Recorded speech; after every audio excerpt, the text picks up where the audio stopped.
Oke, kembali lagi di channel saya Firdaus, membahas tentang bisnis dan manajemen.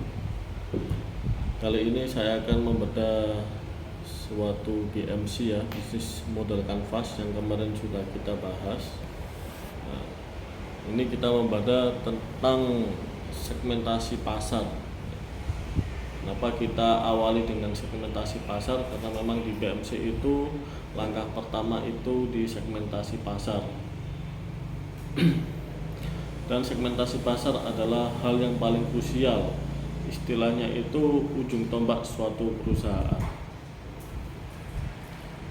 Nah, segmentasi pasar itu adalah membagi-bagi suatu pasar jadi kelompok-kelompok kecil sesuai dengan karakteristik, kebutuhan, dan perilaku yang serupa. Tujuannya adalah untuk mengidentifikasi target pasar yang paling potensial dan juga mengembangkan strategi pasar yang lebih efektif. Mengapa segmentasi pasar itu menjadi lebih penting? Karena agar perusahaan itu lebih fokus ya, agar perusahaan fokus kepada satu target pasar sehingga mereka tahu akan menjual produk mereka kepada siapa, di mana, dan barang apa yang pas kepada mereka gitu. Lalu agar perusahaan lebih efisiensi karena tidak terjadi pemborosan, karena kalau kita belum tertarget pasarnya maka kita akan menjual ke banyak orang dan memasarkan ke banyak orang sehingga akan boncos ya, ataupun kita itu ngiklan banyak tapi nggak efektif gitu. Nah, kalau kita tahu segmentasi pasarnya maka akan lebih efisiensi. Nah, marketnya sudah tahu pada satu market dan kita jualan di market itu saja. Nah, selain itu pada akhirnya akan meningkatkan penjualan karena kita fokus pada satu market, maka kita akan paham pasar kita dan kita akan bisa memenuhi kebutuhan pasar kita sehingga penjualan akan meningkat.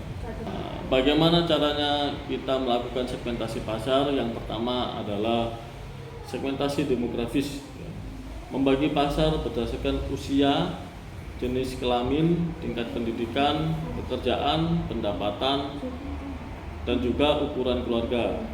Jadi yang pertama kita bagi di segmentasi demografis. Lalu kita bagi di segmentasi geografis, membagi pasar berdasarkan lokasi geografisnya seperti negara, provinsi, kota, dan bahkan lingkungannya. Lingkungan kota apakah pinggiran seperti itu. Lalu segmentasi psikografis, membagi pasar berdasarkan gaya hidupnya, kepribadian, nilai-nilai, dan minat, sikap ataupun hobi juga. Nah, yang terakhir membagi segmentasi berdasarkan perilaku ya, seperti pengetahuan, sikap, penggunaan ataupun respon terhadap produk ataupun layanan. Contoh misal ya, ini industri pada makanan. Nah, segmentasi pasarnya seperti apa? Jadi dibagi menjadi vegetarian, vegan, mereka yang memiliki alergi makan tertentu, atau mereka mencari makanan organik.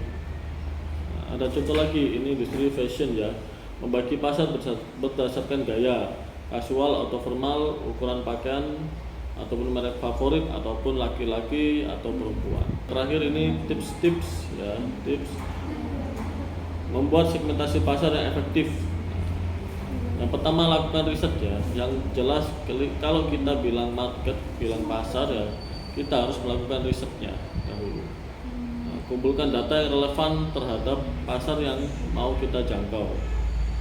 Lalu pilih variabel segmentasi yang relevan, pilih variabel yang paling relevan dengan produk atau layanan perusahaan kita. Lalu buat segmen yang homogen dan heterogen. Segmen harus cukup homogen di dalam, tapi cukup heterogen di antara segmen lain. Lalu kita uji dan evaluasi. Nah, kita cek dan dicek apakah market tersebut sesuai dengan perusahaan yang diinginkan. Nah, itu adalah beberapa cara dan tips-tips bagaimana kita menentukan segmentasi pasar untuk produk kita ataupun layanan kita. Semoga bermanfaat. Assalamualaikum warahmatullahi wabarakatuh.